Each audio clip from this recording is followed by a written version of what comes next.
There's still a great deal we don't know about the killer and the motivation of the killer in Boulder, Colorado, and other critical aspects of this mass shooting. I've been briefed this morning by the Attorney General of the United States, the Director of the FBI. I've spoken with the governor, and I'll be speaking with the mayor on the aircraft. We're working very closely with the state and local law enforcement officials, and they're going to keep me updated as they learn more.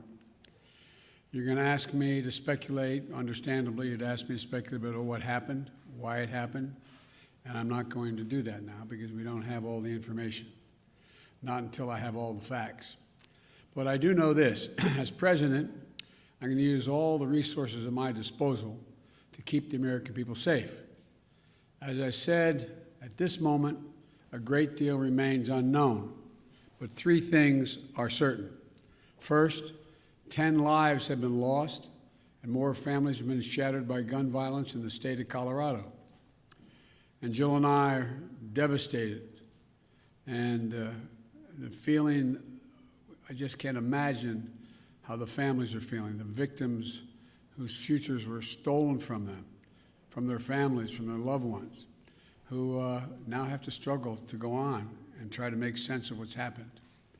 Less than a week after the horrific murders of 8 people and the assault on the AAPI community in Georgia, while the flag was still flying half-staff for the tragedy, another American city has been scarred by gun violence and the resulting trauma.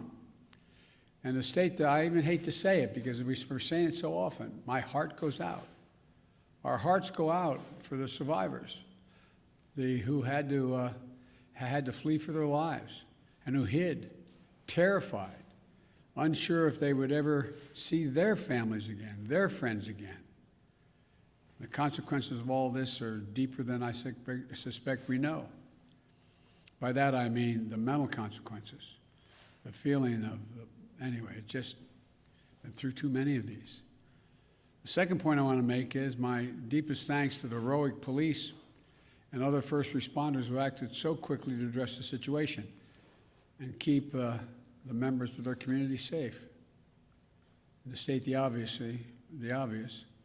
I commend the exceptional bravery of Officer Eric Talley, and I send my deepest condolences to his family, his close family and 7 children. You know, when he pinned on that badge yesterday morning, he didn't know what the day would bring. I want everybody to think about this. Every time an officer walks out of his or her home and pins that badge on, the family member that they just said goodbye to wonders whether they'll subconsciously, will they get that call, the call that his wife got. He thought he'd be coming home to his family and his 7 children.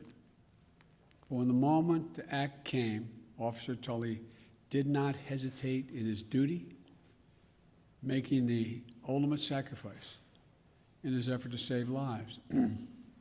That's a definition of an American hero. And thirdly, I want to be very clear. This is the one thing I do know enough to say on in terms of what's happened there.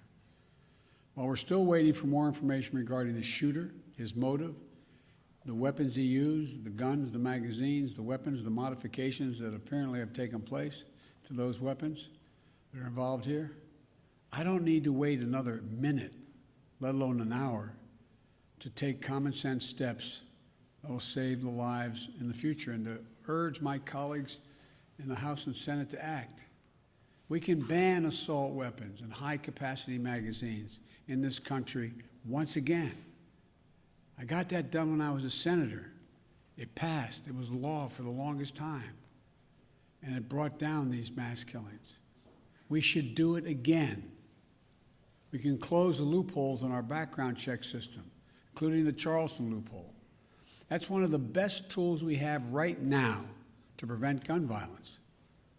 The Senate should immediately pass, let me say it again, the United States Senate, I hope some are listening, should immediately pass the 2 House-passed bills that close loopholes in the background check system.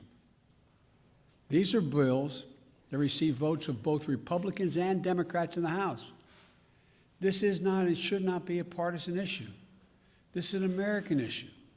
It will save lives, American lives, and we have to act. We should also ban assault weapons in the process.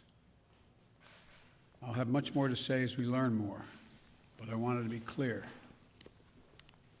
Those poor folks who died left behind families that leaves a big hole in their hearts. And we can save lives, increasing the background checks so that they're supposed to occur, and eliminating assault weapons, and the size of magazines. I don't know all the detail yet on that. But I'll be talking to you more later today or in the next couple of days about what else we know. May God bless you all and those families who are mourning today because of gun violence in Colorado and Georgia, all across the country. We have to act. So there's not more of you, there's fewer of you as time goes on. Thank you so much. Will you introduce new gun legislation, Mr. President?